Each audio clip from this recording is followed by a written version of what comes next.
నేర్చుకొని అందరికి కూడా నేను ప్రత్యేకంగా కృతజ్ఞతలు అభినందనలు తెలియజేస్తా ఉన్నా. మీరు ఇలా ఇక్కడ సమావేశమయ్యారని, చాలా విషయాలు నేర్చుకుంటున్నారని, దాంట్లో మేము కూడా కొన్ని విషయాలు మీతో మీరు ఏం చేస్తున్నారో చూసి మీ దగ్గర నుంచి కొన్ని నేర్చుకొని వేరే ప్రాంతాలు తిరుగుతున్నప్పుడు అక్కడ ఇక్కడ ఇప్పుడు పిల్లలు మాట్లాడినట్టుగా ఈ క్యాంపులో ఏం చేస్తున్నారో చెప్దామని అప్పుడప్పుడు ఇట్లా బళ్ళు కాలేజీలు తిరుగుతూ వస్తూ ఉంటాం.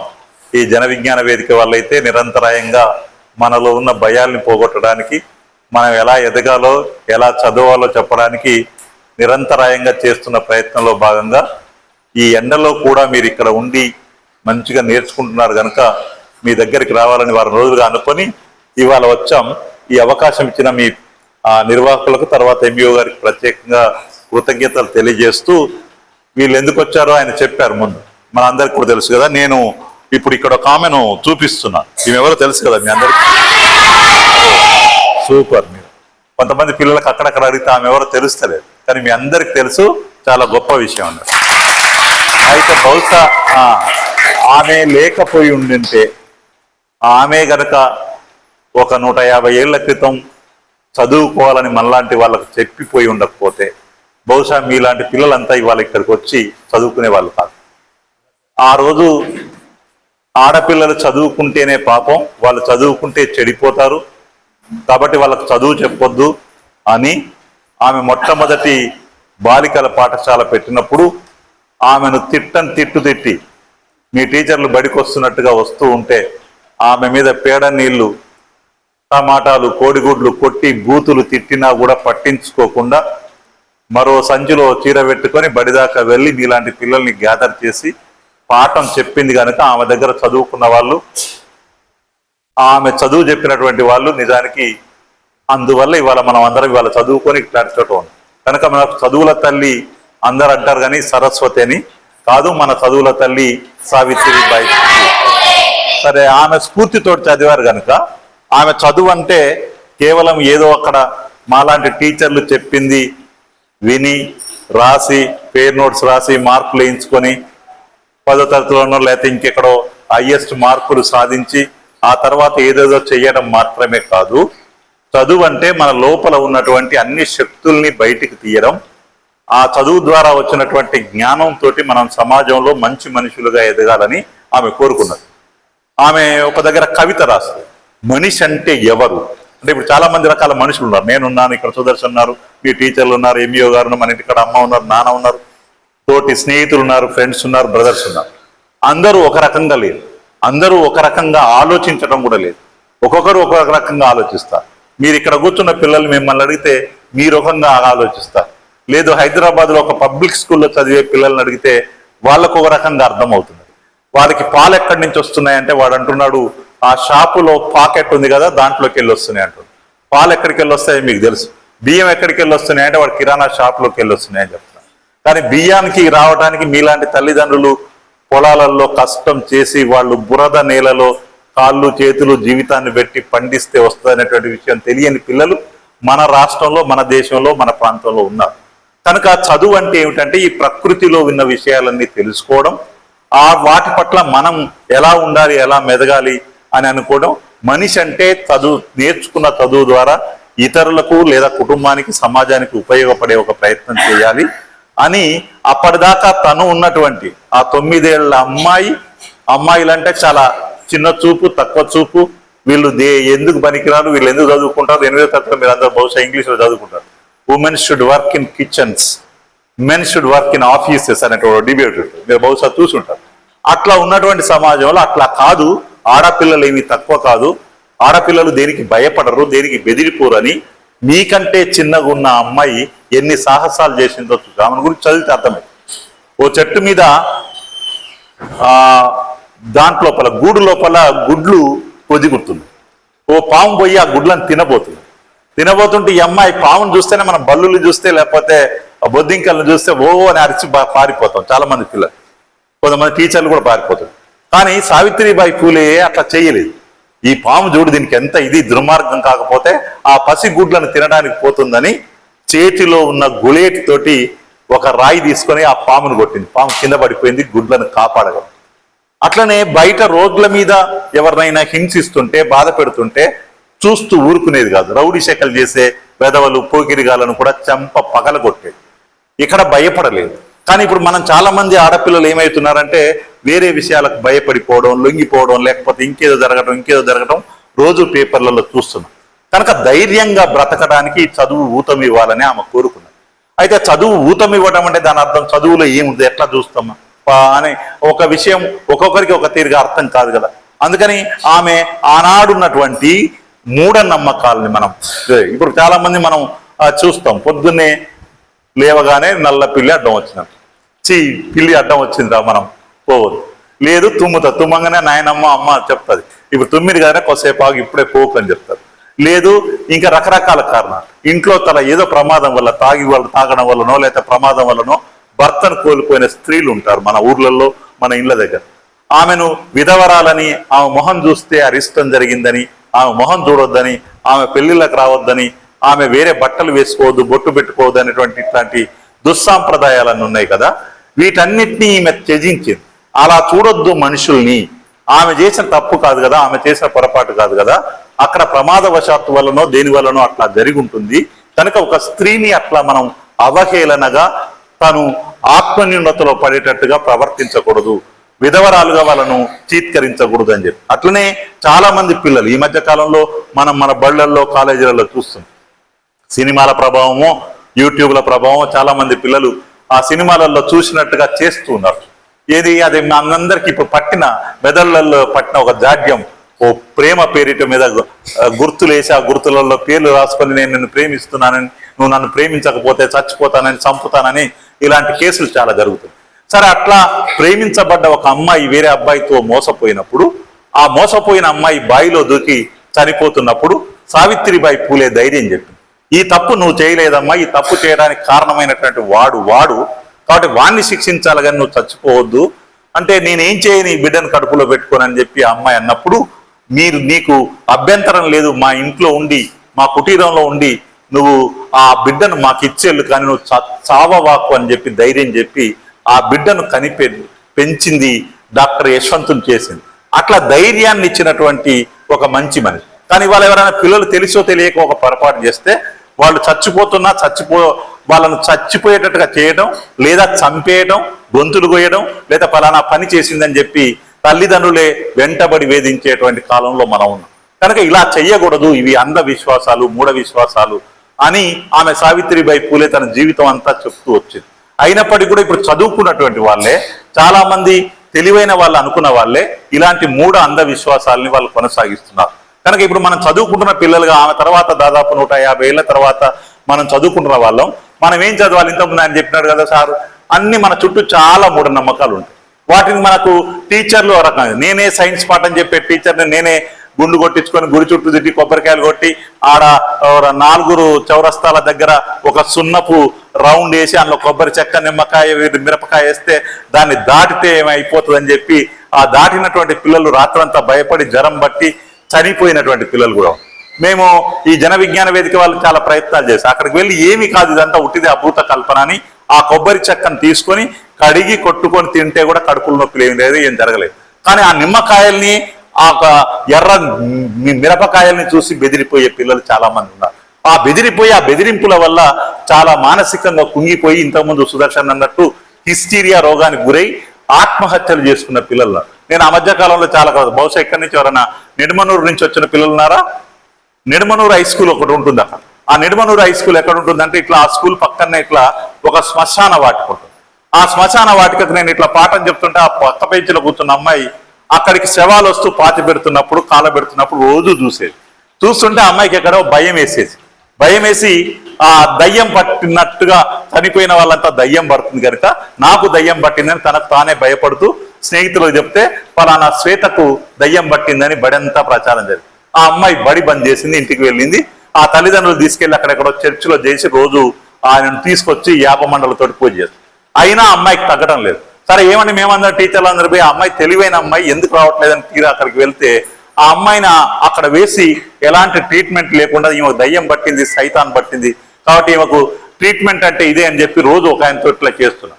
సరే మేమంతా వెళ్ళి ఇది అబద్ధం కాదు, మేము వెళ్ళగానే అమ్మాయి తేరుకొని మా ప్రభాకర్ సార్ వచ్చాడని చాలా సంతోషంతో మాట్లాడుతూ ఉన్నది. స్నేహితులంతా కూడా పోయి మాట్లాడారు. మాట్లాడినాక ఆ అమ్మాయి చెప్తున్నది ఏమిటంటే, నన్ను ఇక్కడ ఇలా వేశారు, నాకేమో అట్లా భయమైందని చెప్తే నమ్మకుండా అమ్మాయిని అట్లా దయ్యం పట్టిందని ప్రచారం చేస్తారు. సరే, మేము ఒక వారం రోజులు ఆ అమ్మాయి దగ్గరికి వెళ్ళి స్నేహితులంతా వెళ్ళి అట్లా భయపడకురా, ఇది అబద్ధం అది ఇది అని చెప్తే కొన్ని రోజులకు కోలుకున్నది అమ్మాయి.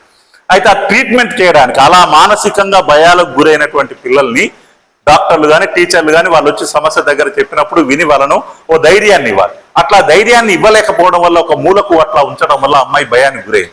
సరే, మేము అప్పుడు ఆ కలెక్టర్ని వాళ్ళందరూ ఇన్వాల్వ్ చేసి అమ్మని తీసుకెళ్లి సైకియాట్రిస్ట్ తీసుకెళ్ళిన తర్వాత ఆ అమ్మాయి ఆ భయం నుంచి పోయి క్లాస్లో కూడా పిల్లలందరూ మళ్ళా స్నేహితురాలుగా ఆమెకు ఇబ్బంది జరగకుండా చూసుకోవడం వల్ల ఇవాళ చదివి ఆమె మంచి కాంపౌండర్గా తయారు.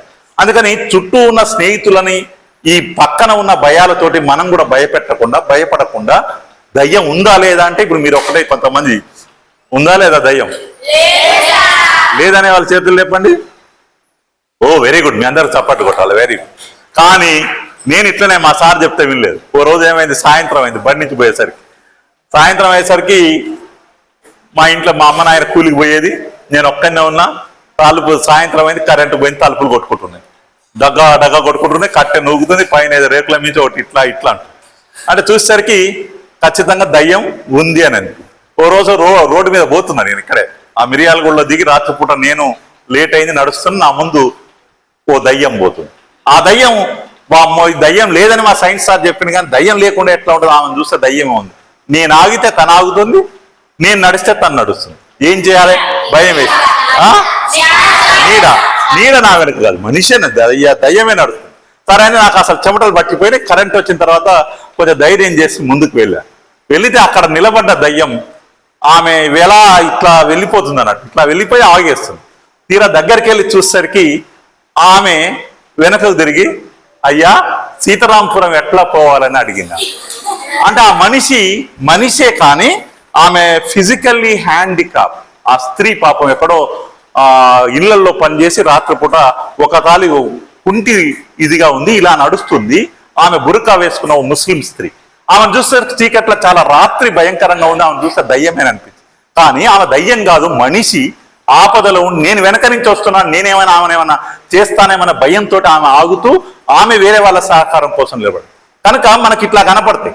కానీ చెప్తే ఏమవుతుంది, అబ్బో దయ్యం ఎందుకు లేదు, నేను అన్ని అబద్ధాలు చెప్తున్నాను. మన రాత్రి మా నాయన ఏమైంది, కళలోకి వచ్చింది, తాత వస్తాడు, ఇట్లా అంటాడు. ఇవన్నీ మన అభూత కల్పన, దయ్యాలు లేవు. కనుక ఈ దయ్యాలకు భయపడు, మంత్రగాళ్ళకు భయపడు. మంత్రం వేస్తే మీ అందరు తెలుసు, 8th క్లాస్ సైన్స్ చదివారు కదా. కొంతమంది ఊర్లలో ఉంటారు, మంత్రం వేస్తే తగ్గుతుంది. మీరైనా వేస్తే తగ్గుతుంది. ఎవరికి తగ్గుతుంది? ఉదాహరణకి నాకు పాము గరిచింది, మా సుదర్శన్ మీ దగ్గర పట్టుకొచ్చాడు, మీరు మంత్రగారు మంచుకుంటాడని.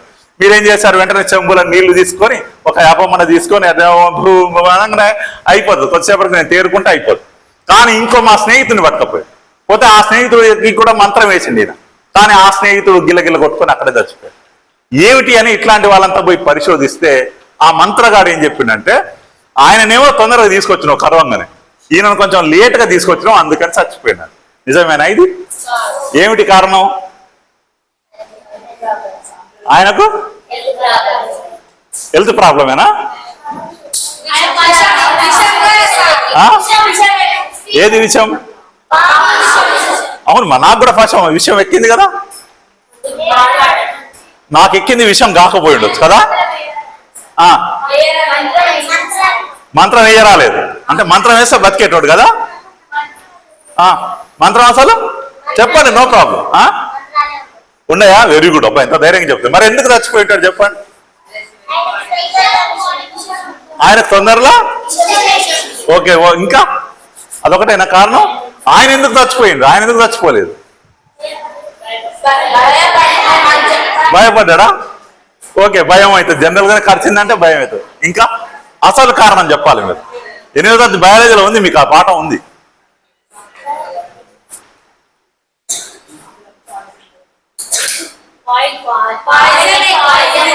పాయిజన్ ఎక్కువైందా? ఓకే, టీచర్ చెప్పి ఉంటుంది కానీ మీరు సరిగ్గా వినలేదు. పాములో 2 రకాలు ఉంటాయి కదా, ఏమిటది? Poisonous and non poisonous. విషరహిత సర్పాలు ఉన్నాయి, విషసహిత సర్పాలు. విషరహిత సర్పం ఎవరిని కలిసినా మీరు మాత్రం వేయచ్చు, టీచర్ వేయచ్చు, నేను వేయచ్చు, ఎవరైనా బతికియచ్చు. ఎందుకంటే అది విషం లేదు కనుక, అది కాటు వేస్తే అది రక్త ప్రసరణలో చేరినా కూడా ఏం కాదు కనుక మీరు కూడా అని ఏ యాపాకు తీసుకొని చేసినా వాడు బతాడు.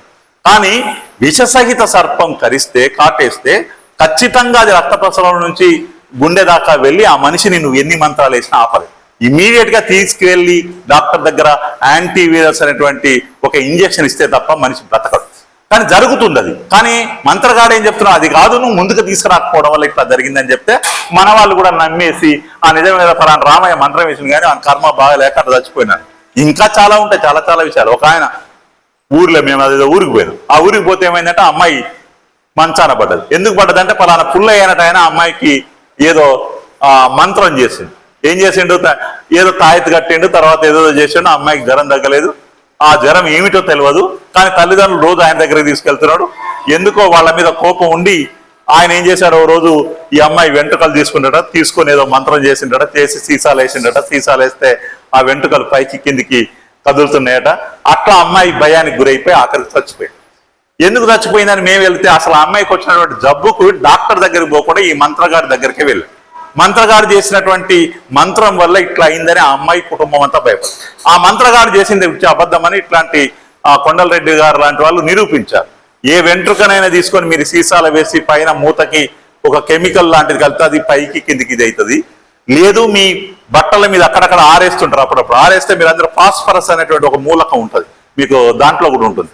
మీరు దాన్ని తీసుకెళ్లి ఆ తడి బట్ట మీద పెడితే కొద్దిసేపటికి మండిపోతుంది. నేను మంత్రం వేయబట్టికే ఈ బట్ట కాలిపోయినాయి, ఆ అమ్మాయికి ఏదో అయిందని చెప్పి ఇట్లా వాళ్ళు సైన్స్ వెనక ఉన్నటువంటి అసలు నిజాలు చెప్పకుండా మేము మంత్రాలు చేసాం, మేము తంత్రాలు చేసాం, అందువల్ల ఇట్లా అయిందని చెప్తే వాళ్ళని పట్టుకొని చెట్టు కట్టేసి చంపేసేటువంటి స్థితి లేదు. అసలు రోగం ఏమిటో తెలుసుకోకుండా డాక్టర్ దగ్గర పోకుండా మోసానికి గురై మోసాలకు గురై ప్రాణాలు కోల్పోయే వాళ్ళు. కాబట్టి ఇవన్నీ అభూత కల్పనలు. వీటి వెనకాల నిజాలు ఏమిటో మీరు సైన్స్ చదువుతున్న విద్యార్థులుగా టీచర్లు పాఠం చెప్తున్నప్పుడు వినాలి, అడగాలి, తెలుసుకోవాలి. మిగిలిన ఊర్లలో మీ తల్లిదండ్రులకు వాళ్ళకి చెప్పాలి. ఇవి యంత్రాలు తాయెత్తులు కడితే జ్వరాలు పోతాయా? నమ్మకం. అమ్మేదంటే మీరు కడుపు నొప్పి లేస్తుందంటే ఎమ్మటే బిడ్డ అని మిమ్మల్ని తిప్పి ఉప్పాడేస్తుంది, వేస్తే పటపట అంటది. ఇట్లా తిప్పకుండా వేసినా కూడా పటపట అంటది. మీరు చూసారు ఎప్పుడైనా? కాబట్టి అందులో లేదు. అట్లనే మీకు గహనం పట్టింది రా, బయటికి పోవద్దు, ఎవ్వరు కదలొద్దు, తలుపులు మూసేసి, ఇక వాళ్ళైతే ఎవరైనా ప్రెగ్నెంట్ తల్లిదండ్రులు ఉంటే గరక పూసుకొచ్చి అన్లేసి ఇన్లేసి చూస్తారు, రోకలు పెడితే ఇట్లా నిలబడతారు. కానీ మీరు అదే రోకల్ని గ్రహణం పట్టని రోజు కూడా మీరు నిలబెట్టదు.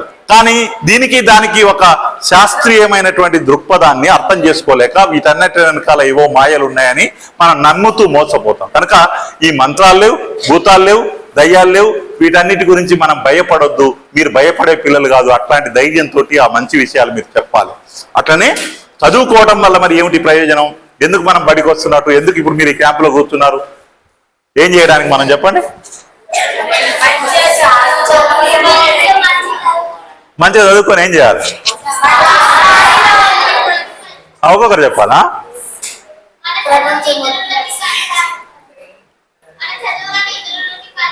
అబ్బబ్బా, ఎంత గొప్ప మాట చెప్పిండ్రా. నిలబడరా. వెరీ వాట్స్నే. ఎక్కడి నుంచి వచ్చాను? కేజీబీ చండూరు నుంచి వచ్చావా? నువ్వు ఇక్కడ రాదు. ఎంఈఓ గారు ఒక పుస్తకం ఇవ్వాలి, అమ్మాయి చదువుల యొక్క తాత్పర్యం చెప్పు. ఎందుకు చదువుకోవాలంటే అద్భుతంగా మాట్లాడిందా. అట్లనే ఇంతకుముందు మాట్లాడిన ఇద్దరు కూడా రావాలి. ఎంఈఓ గారు పొద్దున ఇక్కడ. ఏం పేరు నీ పేరు? హారికకు అద్భుతంగా ధైర్యంగా. ఇంకొక అమ్మాయి ఎవరు? ఇంకొకరు మీరు కూడా రండి అమ్మా, ఇట్లండి ఒకసారి ఫోటో. సుదర్శన ఫోటో. ఇంకొక బేబీ ఎవర్రా? నువ్వు కదా. పండుగ రండమ్మా, ఫోటో తీయండి.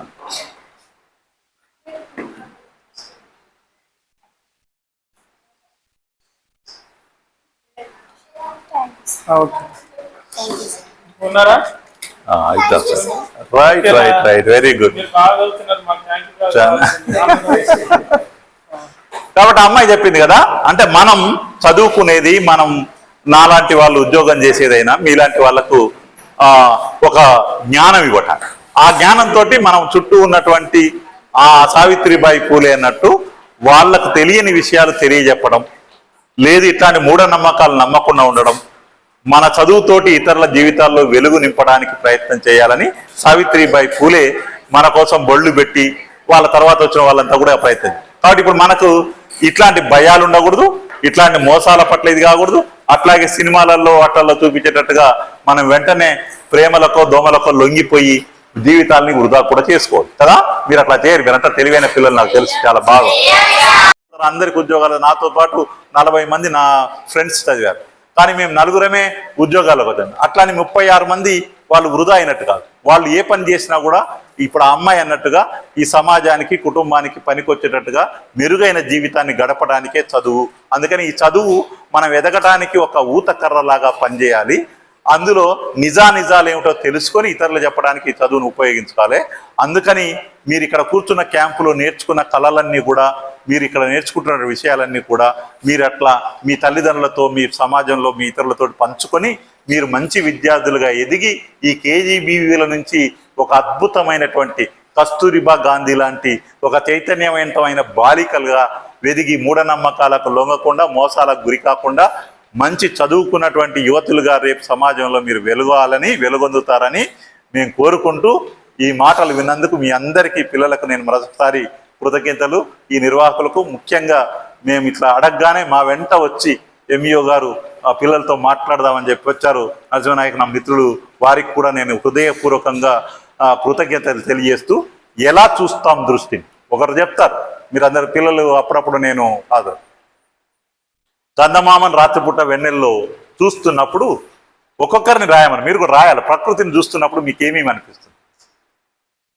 ఎందుకని ఎందుకని ఎందుకు ఎందుకు ఎందుకని మీలాంటి పిల్లలకు డౌట్ వచ్చి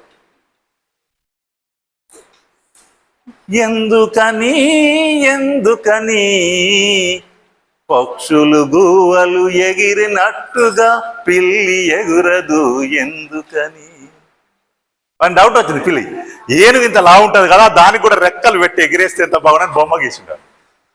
క్రియేటివిటీ ఉంటుంది మీలో కూడా, అంటే క్రియేటివ్గా ఆలోచించారు. ఎందుకు ఆకులు పచ్చగుంటాయి అని అడిగిండు వాడు. ఎందుకుంటాయి మీరు చెప్పండి.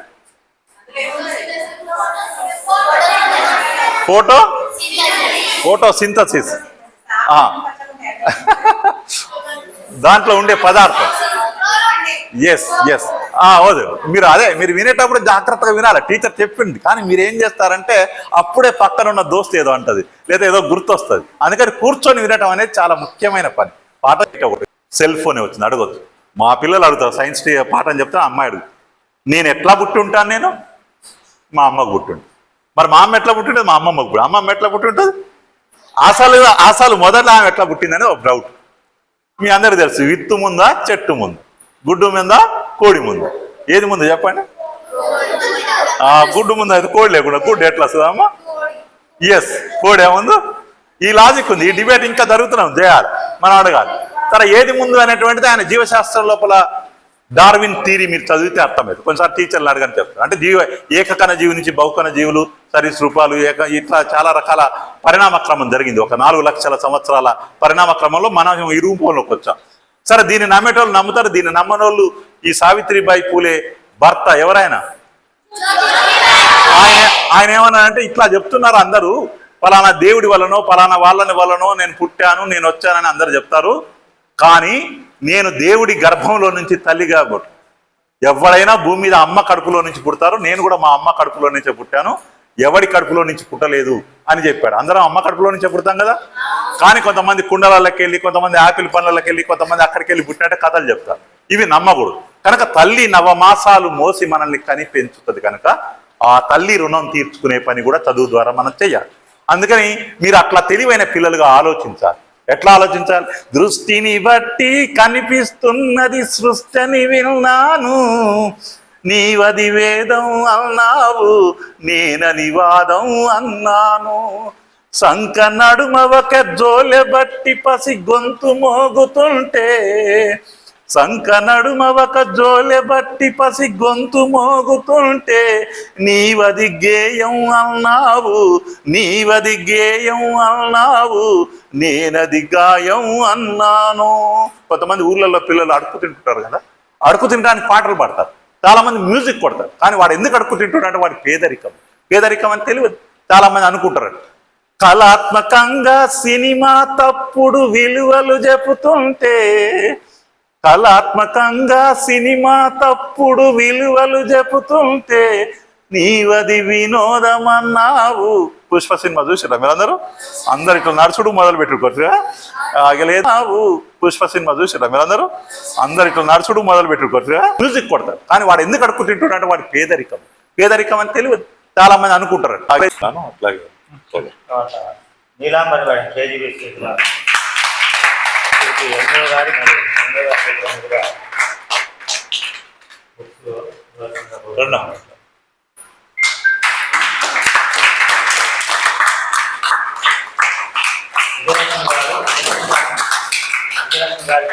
మేడం పేరు మేడం రాజేశ్వరి గారికి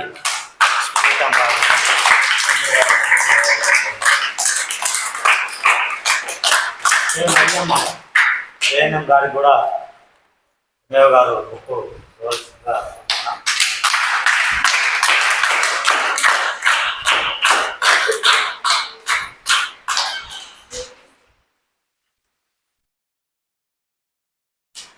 అలాగే విజయలక్ష్మి గారు మట్టిపాల ముట్టడి పుస్తకాన్ని అసలు ప్రభాగా రాయడం జరిగింది. ఓకే, ఈ కార్యక్రమాన్ని ఇంతసేపు చాలా ఓపికగా ఉన్నందుకు మరి కార్యక్రమం సహకరించినటువంటి ఎంఈఓ గారికి, ఇంతసేపు టీచర్స్ కోఆపరేట్ చేశారు, వారందరికీ కూడా పేరు పేరున ధన్యవాదాలు తెలియజేస్తా ఉన్నాము. జై హింద్, జై తెలంగాణ.